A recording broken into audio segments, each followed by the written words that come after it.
John's Homebrew, coming at you with a beer review. Today I've got what I believe should be a very unique beer. It is called Deadly Harvest. It's from Phantom Carriage Brewery out of Carson, California. This is kind of a unique one. I mean, take a look at this bottle. It's pretty fun. It's got some unique stuff going on, and you really should go check out their webpage. So Phantom Carriage Brewery, they've got some unique stuff going on. So the Deadly Harvest is a wild blonde ale aged in red wine oak barrels with boysenberries, which happen to be my favorite type of berries. And it clocks in at 8.4% ABV. This one was released on October 2nd of 2016. So today is now December 2nd, 2 months later. Let's get this cracked open. All right, well, I already got a whiff of it. So I can smell the funk on that baby. It kind of had the appearance of a Berliner Weiss as it poured out, but this ain't no Berliner Weiss, not at 8.4%. So it was quite a big amount of bubbles rising up immediately, which faded away quickly, which is why I say Berliner Weiss type style. But look at the color on that. Isn't that not beautiful? From my side, it's a little bit darker on those red hues, but they're just like brilliant colors, aren't they, coming from those boysenberries?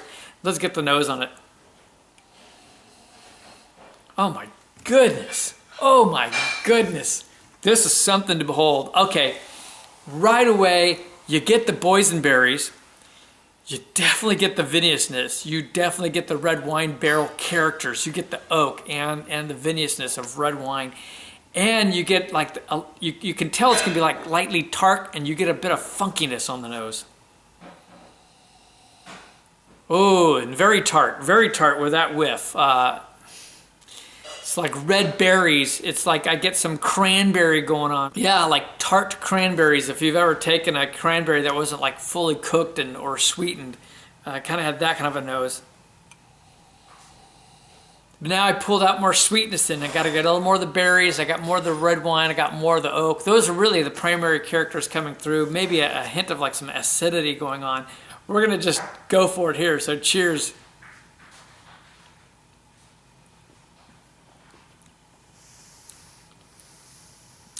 Wow, okay.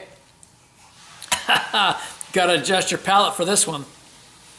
It's quite tart and sour right off the top, but it's very effervescent. It doesn't look like it, but there's a lot of bubbles in this still. So you got that action going on. It's just like you can just feel it tingling up on the top of the roof of your mouth as you're sipping on it. But there's quite a bit of tartness, and it's kind of like I said before, it makes you think of like a tart cranberry type characteristic, but it has a little bit more of that berry character, but still that red wine viniousness comes through, and you're getting some of that oak character, maybe light tannins as well. Man, it's kind of fun. It's like a little bit jammy. Almost, it's a little thin, so not jammy in texture, but jammy like in taste. It's a light to medium body, which is something with it being an 8.4% ABV beer. It's Christmas. It's the right color. It's the right taste. It's December 2nd. We're going into Christmas, right? This is a Christmas sour. It's just, I wish there was more sweetness, because, you know, I like my sweetness. And there's some in there. But there's so much tart characteristic along with the sour. It's amazing. I'm going to take a little time with this, and I'll be back. Woo! All right, I'm back. This is a tough beer to rate. I've said this kind of thing before, but I believe it is. It's a sour. I like sours that are what I call a sweet and sour, you know? You've got the balance between that, I don't know, yin and yang, right? You know? And there's something nice about having sweetness with the sourness to balance it. For me personally, I think this needs some more sweetness to it. I'd love to have more sweet boysenberry to it. It's also interesting because the fact that they did it in red wine oak barrels and boysenberries. So those two flavors collide, and there's a lot of character coming, a lot of viniousness coming from the red wine barrels, you know, and some oak character, which is great. I love that that's imparted.